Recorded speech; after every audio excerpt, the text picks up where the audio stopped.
Good evening, everyone, and welcome to another of your Friday night spooky sessions with me, your host, Hedda Gold.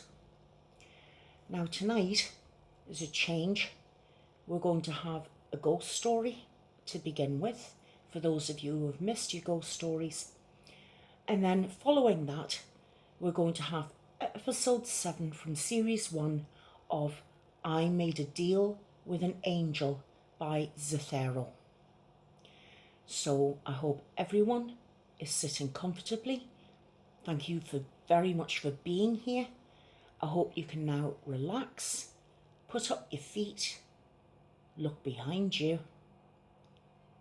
If that's a creak in the floorboards or if the light flickers, might be nothing. Who can say?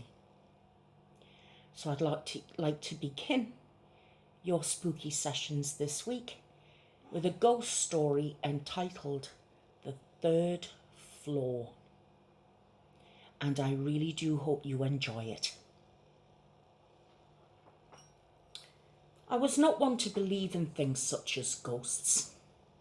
However, I was still an individual that was easily scared. My friends Mike and Chris would constantly take it upon themselves to scare me. Schemes such as jumping me from behind or telling me the same scary story. These pointless acts did scare me, but at the end of the day, they were just pranks. Amongst the stories and pranks they pulled, nothing stuck with me more than what I saw on the third floor. Though my high school years, I went to a really old-fashioned school, and the school at the time had 2 complexes on the campus. The one on the right side was a newer building, where there was most of my classes that were held there. But on the other side was the original 3-4 complex, which was there from around the 1930s. We only had 2 classes there, as the school's really poor budget couldn't have all the students piled into one area. They used the downstairs of the old building for 2 classes, and the school office on the 2nd floor. Since they had no use for the 3rd floor, they blocked it off from student entry. The 3rd floor was used to be like upstairs dorm rooms, as the school back then, in its day, was a boarding house for girls. As you would expect, students concocted rumours about what could be up there. Some of these claims were ridiculous, like the school hiding rotten corpses in the floorboards. Honestly, I just ignored most of these claims. Naturally, Chris and Mike were always curious as to what was up there and constantly urged me to go up with them. I, of course, constantly turned them down, not out of fear but out of concern for being suspended. However, through peer pressure, I finally decided to go up, and that was the last mistake I would ever make. It was around December that my school would always hold an annual Christmas party. These parties went on quite late, with most of the teachers drinking themselves to the point of being totally oblivious. Of course, my friends took this as a perfect opportunity to sneak up to the 3rd floor of the school. Mike then once asked me if I wanted to come. First I said no, like I had time and time again. Come on, Mike kept insisting. I sighed. Perhaps it could be a bit interesting. Plus, the building was empty, which meant we wouldn't be caught. Fine, I finally said. As I did, Mike's face lit up as he shouted, "Yes!" while patting me on the back. I felt a bit happy, knowing my friends really wanted me along with them. Mike went to get Chris, who'd basically go anywhere Mike went. I followed them all over the campus. I was nervous as anyone could be. No, nervous would be in a small way to put it. Petrified would probably be the better term. I kept thinking, why am I doing this? Am I crazy? As I slowly moved next to Chris, he kept on telling me to calm down, but it was never that easy for me. I kept glancing over as we went over the old complex, afraid that we might be caught. To be honest, part of me wanted us to get caught. Looking back now, I wish we had been. Well, Mike led us into the main hall of the school. The lights were turned off. No shot there. Mike fumbled until he found a light switch, and as the lights went on, I could see an expression of excitement on his face. I wish I'd had the same feeling. Chris and I followed behind Mike to the third floor staircase. I glanced up and saw the regular "Do Not Enter" sign. That was stuck into the rotting wood. I shrugged this off as best I could. Lucky for us, the wood wasn't high at all, an example of the school's cheap security. Mike slowly climbed over the wood, motioning for us to follow. At this point, my mind was screaming for me to run. So it was either stay or ditch your two friends. I sighed and slowly followed Chris as he climbed over the wood. I stepped onto the staircase. The creaking from it unnerved me a bit, wondering if this floor was stable. Still, it was a minor concern. I followed Chris to the top as Mike was already looking around. I reached the last step and glanced around the top floor. It was surprisingly very well preserved, despite the dust and the fading paint on the walls. It had a very damp smell, which reminded me of dirty laundry. Mike started to dart around the floor eagerly, looking for something interesting. Chris followed him like a puppy, typical behaviour for him. I slowly followed them into one of the dorm rooms. It was very dusty, with nothing but a worn-out bed in the centre. I kept looking behind my back, half expecting someone to be there. There was nothing. The shadows must be getting to me, I thought. We took a look in the other rooms, finding the same thing. One bed in each room. Nothing that special. Well, I could see Mike was getting annoyed. Poor guy, I thought. I laughed in my head at myself about being afraid of this place. Turns out it was nothing but a dump. No ghosts or corpses, just an old floor. Mike gave up looking and began to make his way downstairs with Chris. I followed behind them slowly, still looking over my back. I will admit, I was still a bit nervous. I mean, the place was still eerie. And as I reached the staircase, I heard a voice from below. I stepped back as I recognised the voice. It was the school janitor. He caught Mike and Chris climbing over the wood. Well, I began to panic. Not wanting to get caught, I darted into one of the dorms. I quickly hid in the corner of one of the rooms, waiting for Chris and Mike to be escorted out. Some kind of friend I am, I thought, feeling guilty. I slumped onto the floor and waited. It was so quiet, the wood didn't even creak. The only light was the moonlight through the window. The silence began to bother me. I kept thinking that someone was waiting for me to get up. After at least 3 minutes, I couldn't take it anymore. I jolted up and went to the hallway on the floor. And as I moved for the staircase, I saw something catch my eye. I froze in place, not wanting to turn round. I felt a cold feeling that I wasn't alone up there, that someone was behind me. I kept telling myself to run, but I couldn't help but look. I regret everything I did in that moment. I turned around to find what appeared to be a girl at the end of the hall. She was spaced and hadn't noticed me. My mind was racing, trying to find out who this girl was and why she was up here. I began to step back, telling myself to run. Then I heard the floor creak behind me. It made me jump at the same time, making the girl face me. I froze in place as she looked at me. The girl looked at me so wide-eyed, as if her eyes were going to pop.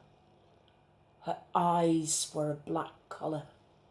Her face looked dirty and slightly rotted, and she wore a worn-out old dress. I couldn't believe what I was seeing. For that moment, I never took my eyes off her. I kept waiting for her to do something, but she stood still. She just stared at me for what seemed like forever. I needed to get out of there. I kept repeating myself just to run, run, run, run, run. I finally began to step backward, and as I did, the girl jerked and began to scream. My blood ran cold as I forced myself to run to the wooden barrier. To my horror, I could hear the scream getting louder. She was coming after me. I panicked, fumbling over the wood. I fell over the other side.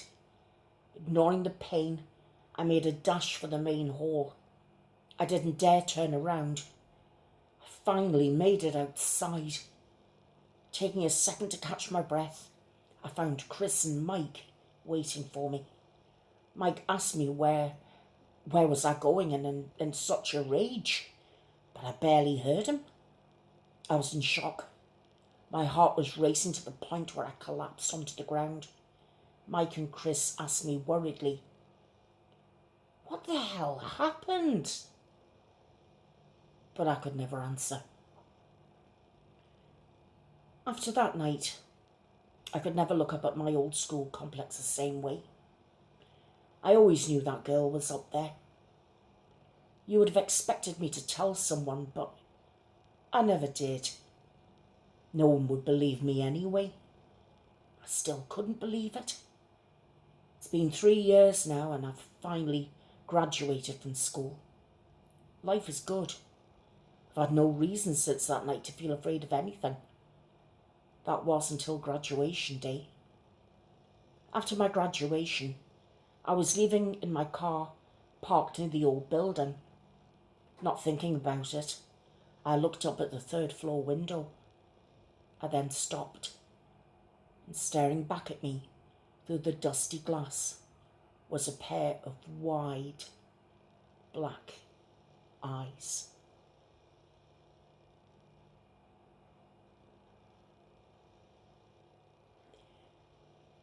And there, my friends, is the end of your ghost story for this evening. The 3rd floor. And I really do hope that you enjoyed it. Now, going swiftly on to I Made a Deal with an Angel. And where did we leave Sarah last week? Well, excuse me, I really do need a drink.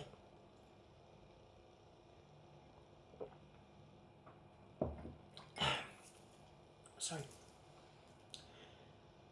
Guess who was chosen for Lord Asmodai? But Sarah.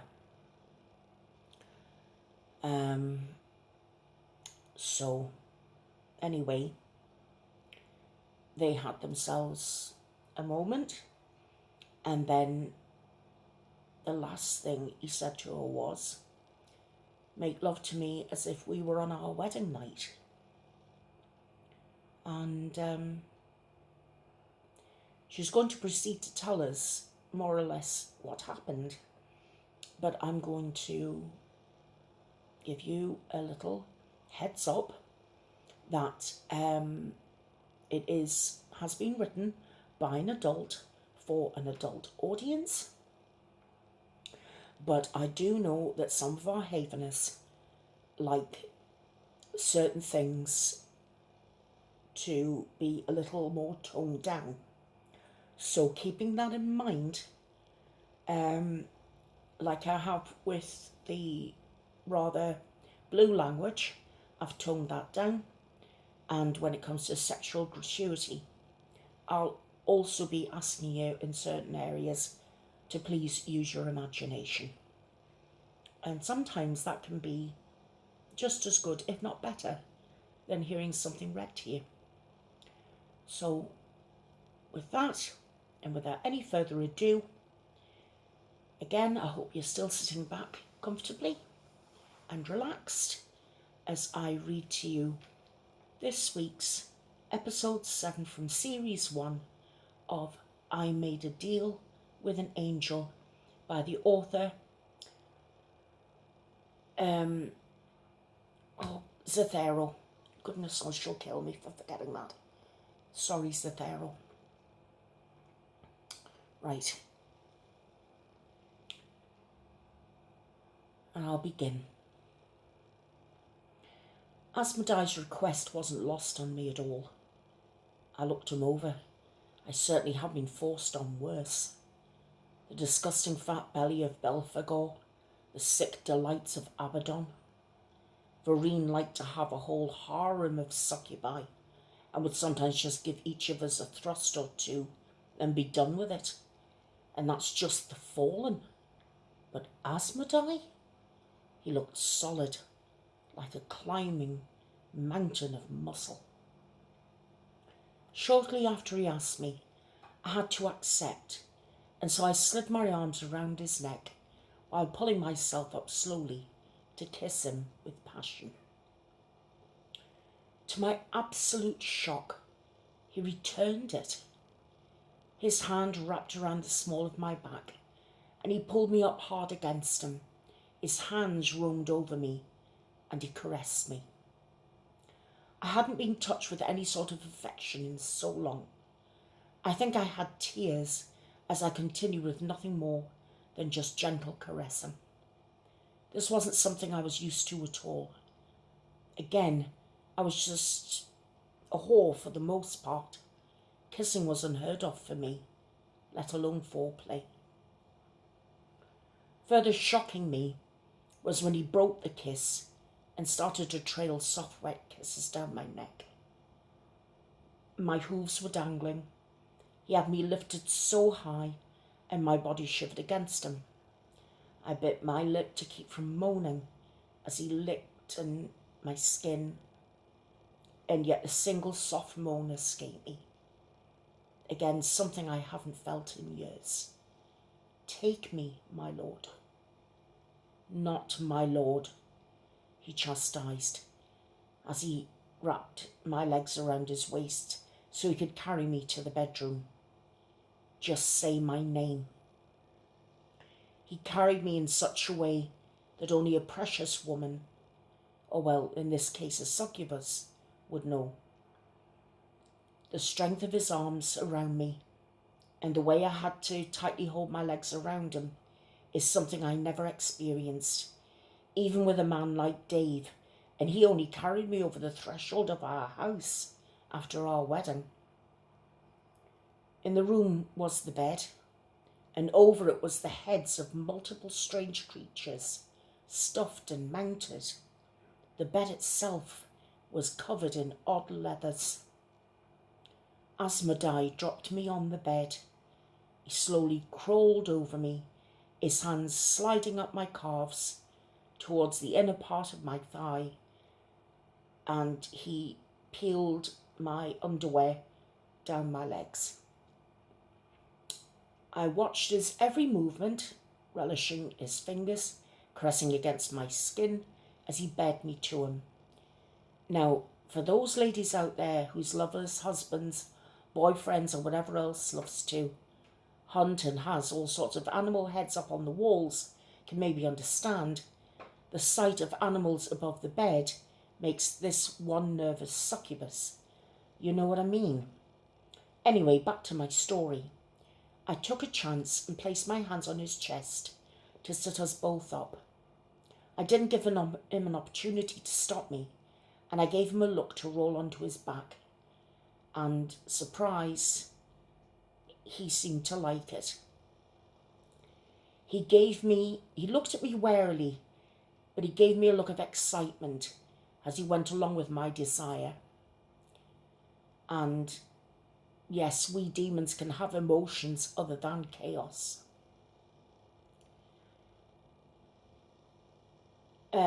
The next part is where she lowers herself on top of him, and I'm going to ask you to leave the next part to your imagination, ladies and gentlemen. I'm sorry to be such a spoil sport, but there's only so far that I'm prepared to go.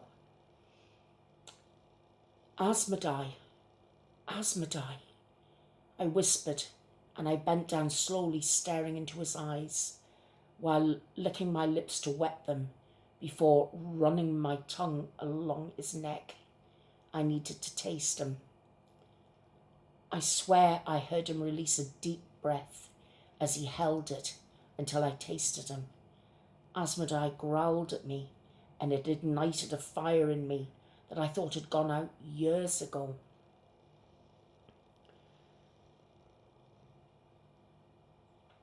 His hands placed firmly on either side of my waist, he guided my body above him. We came together as one. Yes, you heard me, as one. This is unheard of in hell. There is no love, but here we are, a fallen and I, making love. I'm on cloud 9 as my body sings a song I haven't heard in years. Just as I feel as I'm nearing the edge, Asmodai grabs me by the neck and pulls me down to him for a searing kiss and says, "Do not release until I give you permission. We shall be one at the same time."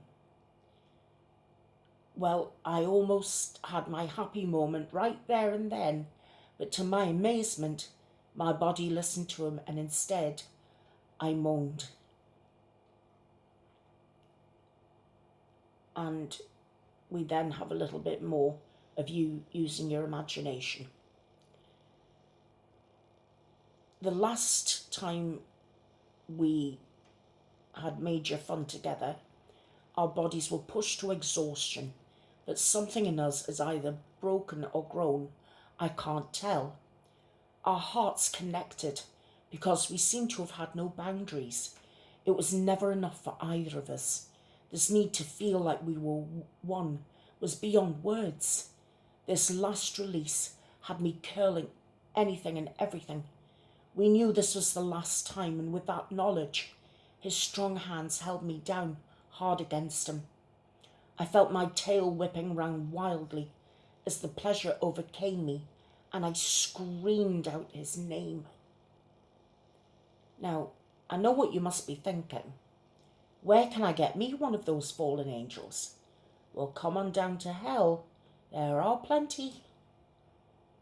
Anyway, after that last mind-blowing happy moment, I lay against him, trying to catch my breath, and him doing the same, still attached below the waist, if you know what I mean. Yes, ladies and gentlemen, please employ those imaginations. Oh, and ladies, if an angel, fallen or otherwise, asks you to make love to them, I highly recommend it. He was tireless in his desire, and the only thing that kept me going was my ability to drain his energy, which he willingly gave to me. Despite this, he never slowed, never tired, never stopped, and that's exactly why you ladies need to find yourself one of those hot fallen angels. Or you'll either get a goody-goody regular angel, whichever you like. It felt as if we were making love for days. When we did stop, he did something to me no one else has done since I was human. He pulled me tight against him. I figured he might want to go another round after our connection, but when I reached for him, he stopped me, caught my hand and brought it to his lips to kiss.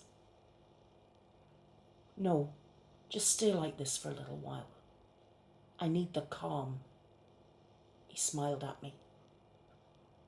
You want to cuddle? I asked him, quite shocked. Why are you surprised? You know damn well why I'm surprised. And I slapped him on the chest. He looked at my hand and then to me, his smile not fading. You're bold. I saw that in your eyes when I looked at your portrait. I blushed then. My queen told me I was being foolish. His hand brushed through my hair. Gosh, he was actually stroking my hair. I know this seems so mundane, but to me, I was so happy I could cry. I like foolish. I nuzzled my face against his chest. I just purred and kissed his skin. I should thank Kyra and Nisa for, after all. Had I known you were like this, I'd have volunteered. His smile faded. Mine goes with it. And I shivered. Did I do some?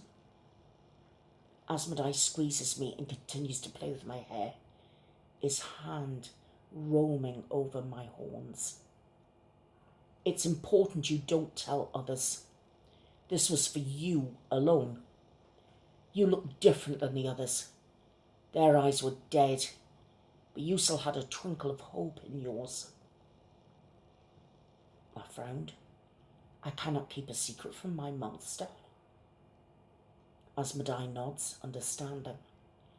You let me concern myself with Belial.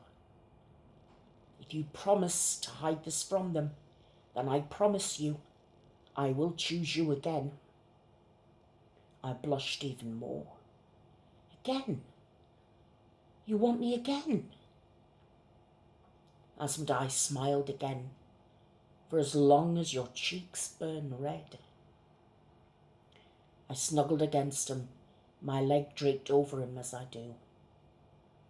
Asmodai stares up to the ceiling while I look at him. He appears lost in thought. We remain like this for hours, just cuddling in silence, the chaos outside reminding us what we were avoiding.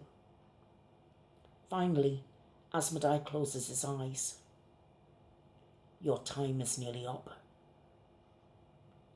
As Asmodai rises, I pull the covers over myself. He looks at me oddly and chuckles. I've seen and kissed every inch of you. Why hide, girl? So I dropped the sheet, thrust out my chest and said, better? Asmodai smiled, doesn't last, however, as he gets to his feet.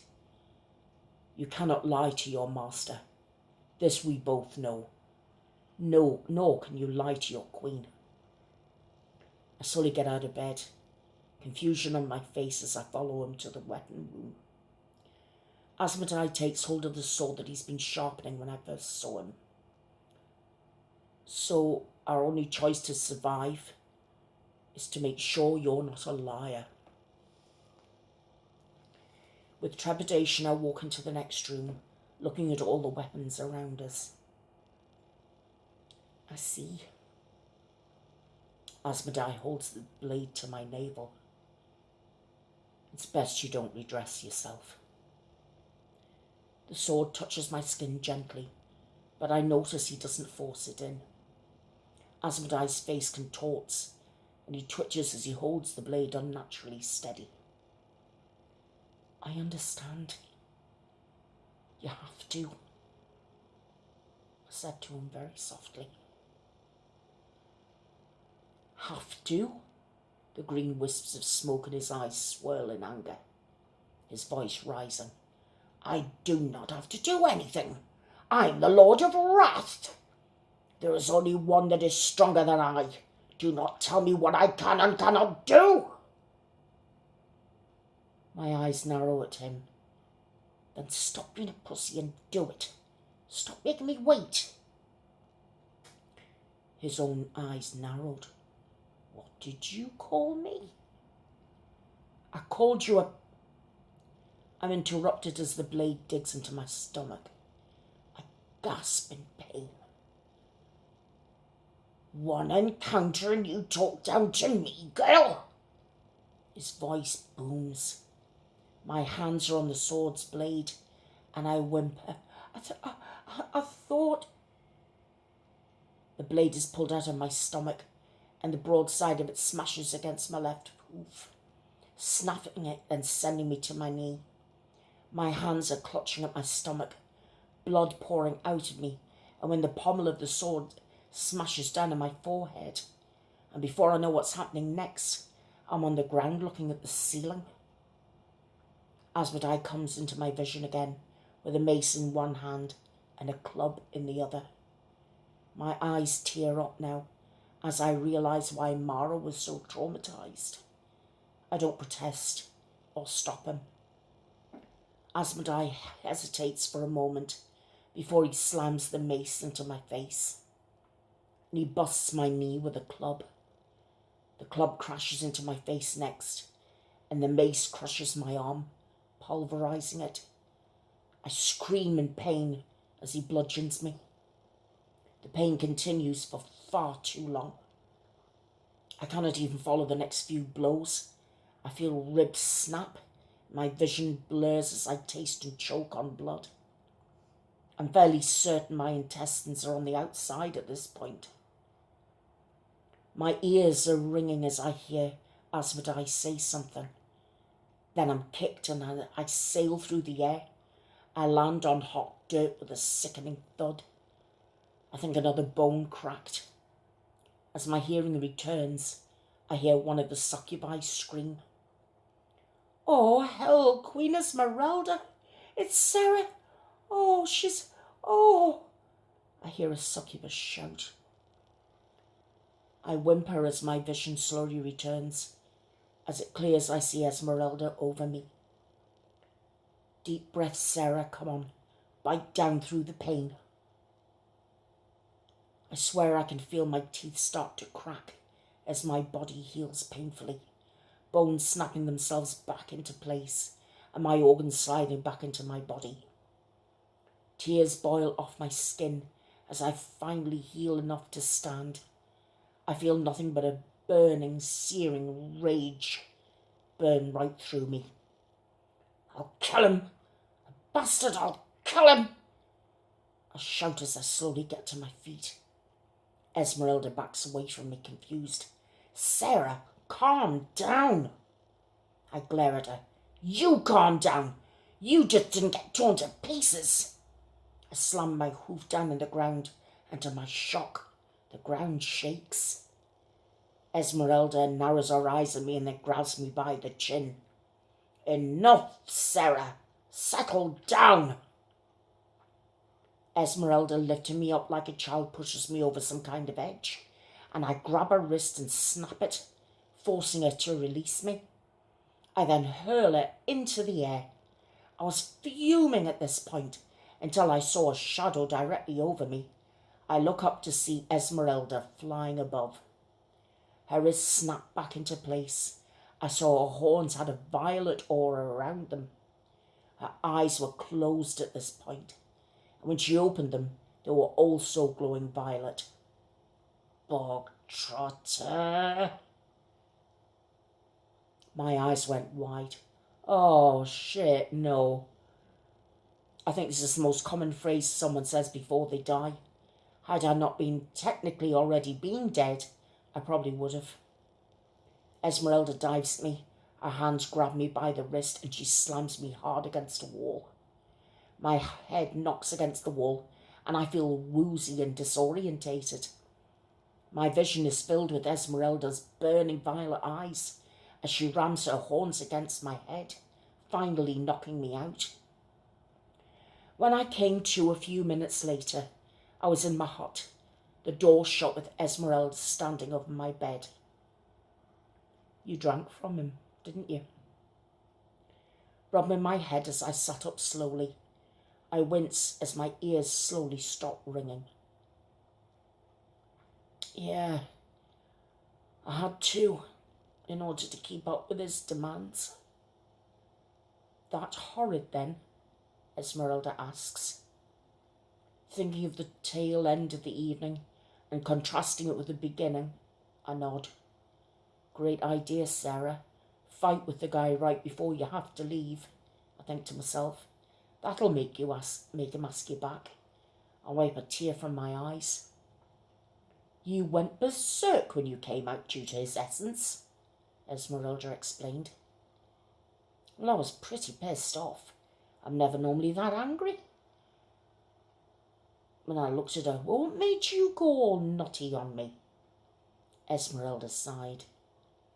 You drank from Asmodai, Lord of Wrath. Whom do I service most frequently, Sarah? My eyes go wide. She nods. That power can be intoxicating at times. Worse yet, he demands I drink from him. She looks out of the window. I fear the next time what I draw will overwhelm me and I'll lose myself in that raw power. Even as she talks about it, I see her eyes tinge violet. My ascension to a fully fledged demoness, like I said, was not up to me. Will you forget about us? I ask her. Esmeralda nods. Most likely. She turned to me. Using what I had stored to restrain you was difficult, but when you attacked me, I had to retaliate. Her eyes glow again, and I watch as she clenches her fist. A portion of my floor lifts up, and it's crushed into a ball. Testing my strength helps, but I can feel it even now at the edge of my control. She releases her fist, and the newly minted rock clatters to the ground. I don't know what I'll be, who I will be, if it ever happens. She glanced at me. It's why I want you to take my place. I don't think I'm up for it, Esmeralda. Belial soon opened the door to my hut, knocking obviously not a concern of his. Sarah! Excellent! He glares. What the hell did you do? I swallowed hard. I did as Lord Asmodai asked. Belial grinned. Well, you performed excellently. He wants you again. I'm merely working out the terms. My eyes go wide. What? Belial snickered. I saw the lump of flesh and bone you popped out as. As Asmodai said, our cries were like music to my ears. She still has hope to break. I must have her again. Belial cackled. He'll pay out of his nose for you. This is a lovely day. Belial then turned to Esmeralda. You I need to have a word with. He requested you again. Esmeralda's face actually looked concerned. Yes, master, we must speak of that. It was a few days later before I was before Asmodai once more. I stepped into the portal, and the second it closed, Asmodai is in front of me, on his knees. Forgive me, he says, pulling me close to him. I'm confused as I look down at him. Wait, what? I know you were goading me, but I feared I'd gone too far and offended you. I shook my head. Wait for what? I thought I'd got you mad at me. You never wanted to see me again? At least not... Before I could finish, his lips were on mine, and we didn't speak for at least a day and a half, unless you count moaning as speaking. During the cuddling that occurred afterwards, Asmodai tells me of his plans. I'm negotiating your soul from Belial. I looked to him, shocked. Wait, you can do that? He owns your soul. You can transfer ownership at his discretion. But I thought you couldn't transfer my soul to someone else. You'd be free if he were destroyed or rendered mortal, which is forbidden by Lucifer for us to do to one another, unfortunately. Otherwise, I'd already torn him to pieces for you. I'm blushing again as Asmodai grins at me. You just need to act as if you are horrified at the prospect of being mine. I'll keep you locked inside the halls of wrath, mine forever. I smile at him. That sounds nice. Unfortunately, it was rinse and repeat when we were done. I'm looking forward to a time when my lark with Asmodai doesn't have to end with me being bludgeoned and tossed back into the fields of lust. When I'm well enough to stand, however, I see a rather disturbing sight. Holding the little notepad, looking quite proud of herself, is Karenisa. Ah, Sarah, I see your favourite one is done with you. I stagger to my feet. Yeah, well, I'm stronger than you thought. Karenisa smiles. Stronger than you thought, my queen? Where's Esmeralda? Karenisa shrugs. Not sure, but she is our queen no longer. The honour is now rightfully set to me. I looked at the blade of pride in the distance, feeling rage burn through me. Without thinking, I take off toward the blade, not really sure what my plan was. It wasn't until I'm nearly at the balcony that a Belial appears before me and catches me, one hand over my mouth, the other one binding one wing. No, no, Sarah, you're still mine for now. I'll not have you doing anything as foolish as this. It would reflect poorly on me, and I'll not earn Lucifer's wrath again. I struggle, but Belial easily brings me back down to the fields. Belial growls, Karenisa, this is your task to rein them in. Karenisa frowns, kneeling. I'm sorry, my master. It will not happen again. It would make sense that no other could handle my former station. Do you fail to even rein in a single succubus properly? You shame the title itself. It was Esmeralda's voice. At first I was happy to hear her voice, although it was very different than what I'd last heard. I look up and I'm shocked at what I see.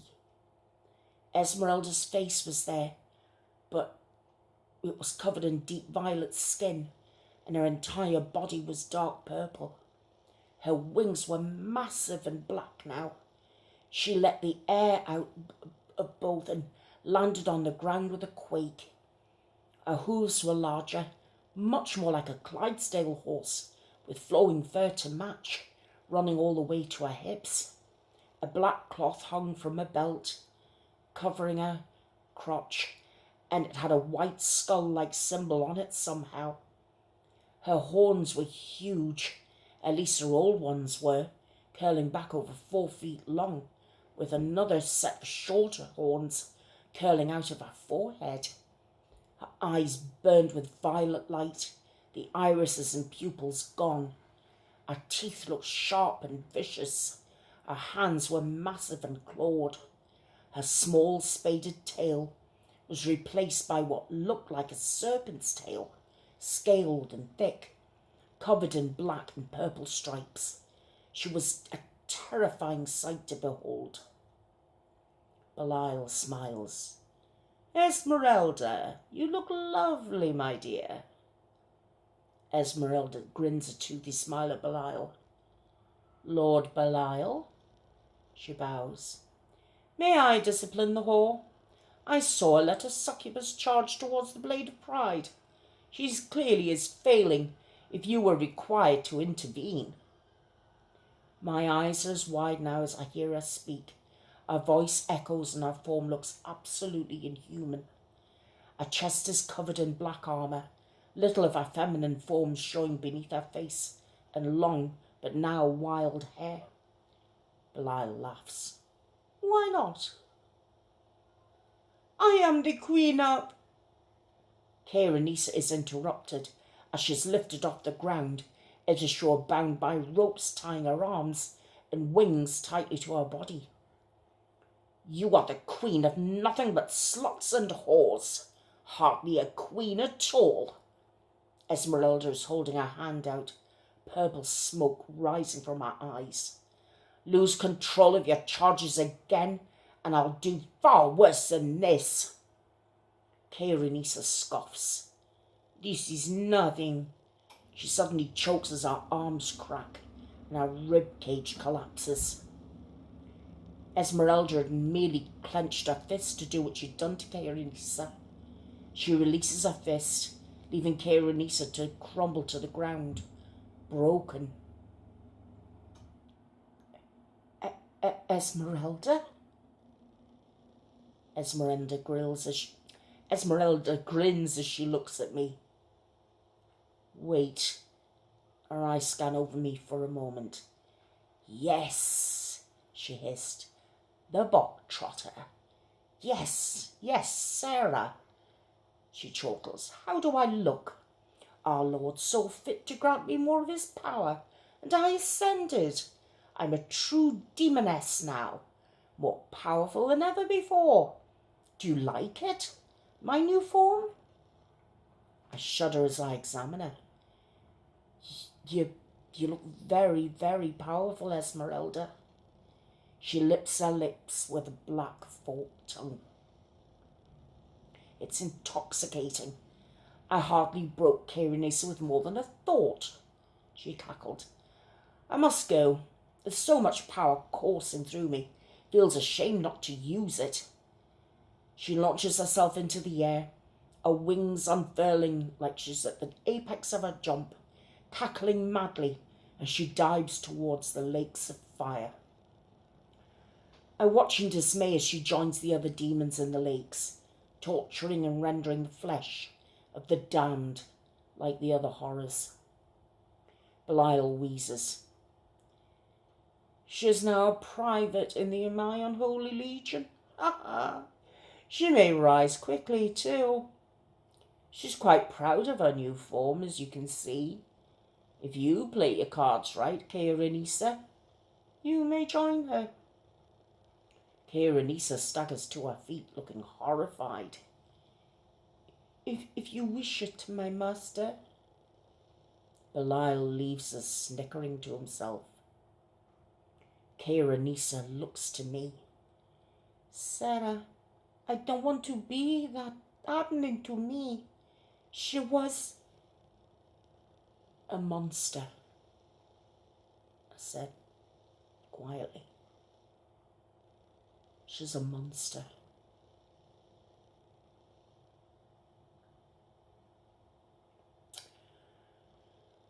And that, my friends, is the end of part 7. So next week I will bring you another short ghost story and episode 8. And we'll see what happens to Sarah next week. So what did you think of tonight's 2 stories? Did you enjoy them? What did you think of the first one at the school? Was it a bit predictable? Could you tell what was going to happen? And what about that quite hot and steamy session? I know I probably was a little bit too, I don't know. I hope I toned it down in the right places, so there's no red faces, no embarrassment, nothing like that. And I just hope all your imaginations had a fantastic time. Anyway, we are now at 50 minutes or 20 minutes over time, but I don't like to rush these episodes. They do take about half an hour to read, half an hour, 35, 40 minutes. And I don't want to rush straight through them because I don't want to spoil them for you, because I know how much you enjoy them.